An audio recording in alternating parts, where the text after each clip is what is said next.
तो इस वक्त की बड़ी खबर यह है कि पायलट समर्थक जो विधायक हैं उनकी सुरक्षा बढ़ा दी गई है। जयपुर में 13 में से 10 निर्दलीय विधायकों की सुरक्षा बढ़ाई गई है।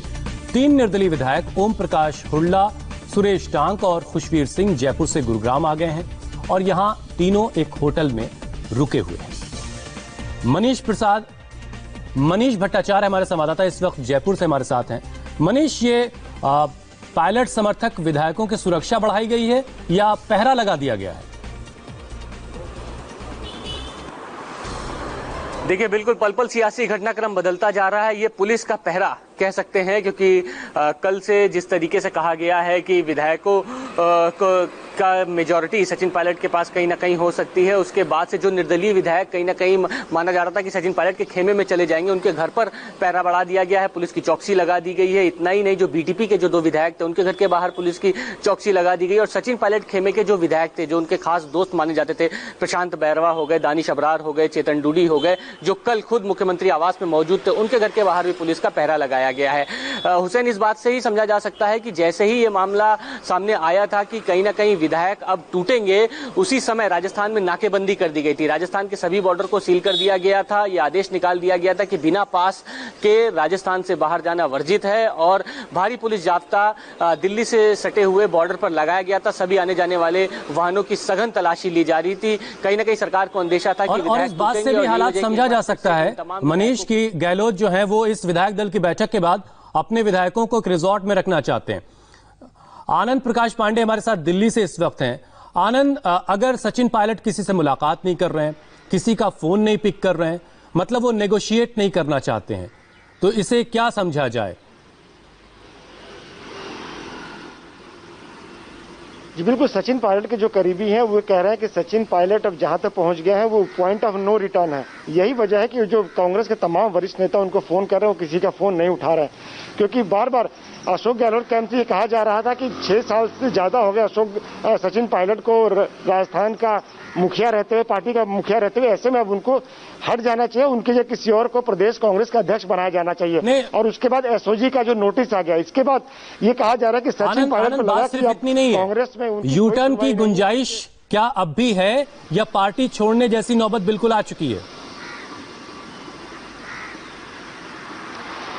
जी देखिए, वो किसी वरिष्ठ नेता से बात नहीं कर रहे, किसी का फोन नहीं उठा रहे। हाँ, उनके जो 1-2 करीबी है सिर्फ उनसे वो बात कर रहे हैं। उनके जरिए बातें जो भी बाहर आ रही हैं, उनके करीबी बता रहे हैं कि जिस तरह से उनको पार्टी में रहते हुए, डिप्टी सीएम रहते हुए, प्रदेश अध्यक्ष रहते हुए अधिकारी उनकी बात नहीं सुन रहे, उनकी नहीं चल रही, इसको लेकर वो खासे नाराज है और वो अपने फैसले पर अड़े हुए हैं कि वो अशोक गहलोत की सरकार को गिरा कर ही मानेंगे। उनके करीबी तो यहाँ तक कह रहे हैं कि वो भले ही मुख्यमंत्री न बने, लेकिन वो अशोक गहलोत को मुख्यमंत्री नहीं देखना चाहते, क्योंकि एक डिप्टी सीएम, एक प्रदेश अध्यक्ष और उसकी बात तो अधिकारी नहीं सुनते हैं और लगातार उसकी बातों को अनदेखी की जाती है। पार्टी में उसकी नहीं चली, सरकार में नहीं चली, तो ऐसे डिप्टी सीएम या प्रदेश अध्यक्ष होने का फायदा क्या और उसका मतलब क्या है? और यही वजह कि जो भी ये तमाम जो सियासी उठापटक चल रही है, तो सचिन पायलट के खेमे के लोग यही कह रहे हैं कि ये सब अशोक गहलोत का किया धरा है।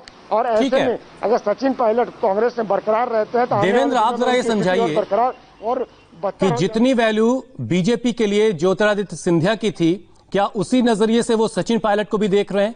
क्योंकि जो आंकड़ा है 30 का जो दावा कर रहे हैं सचिन पायलट, वो उनके साथ होंगे, इस बात की गुंजाइश बहुत ज्यादा नहीं नजर आ रही है। हालांकि अभी 10:30 बजे तक तस्वीर साफ हो जाएगी।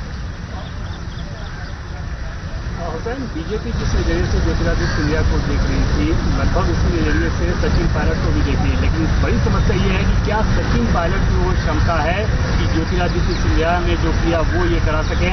इस बारे में बीजेपी को संदेह है। जितने विधायकों का सचिन पायलट दावा कर रहे हैं, उनके तरफ से जो उनके मीडिया देखते हैं, जो उन्होंने कल प्रेस स्टेटमेंट दिया था कल रात में। देवेंद्र, आपकी आवाज हम तक ठीक नहीं आ रही, हम दोबारा आपके पास लौटेंगे, आपकी आवाज ठीक करवाने के लिए कहता हूं मैं।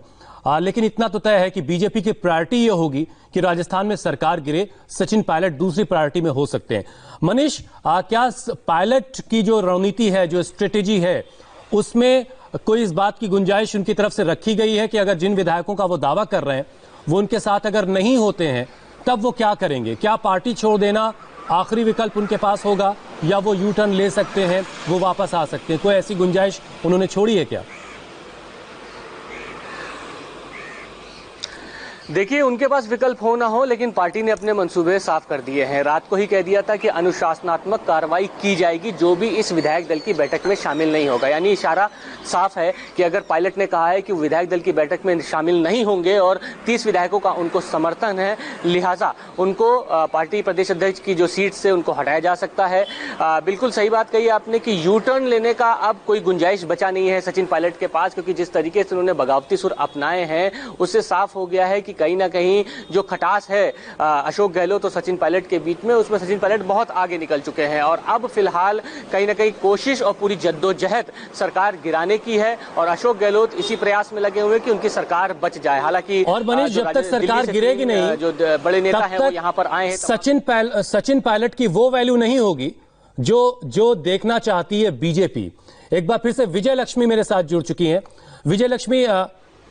विजय लक्ष्मी, मैं आपके पास आऊंगा। एक ब्रेक के लिए मुझे कहा जा रहा है, एक ब्रेक ले रहे हैं, ब्रेक के बाद फौरन लौटेंगे इसी बड़ी खबर पर।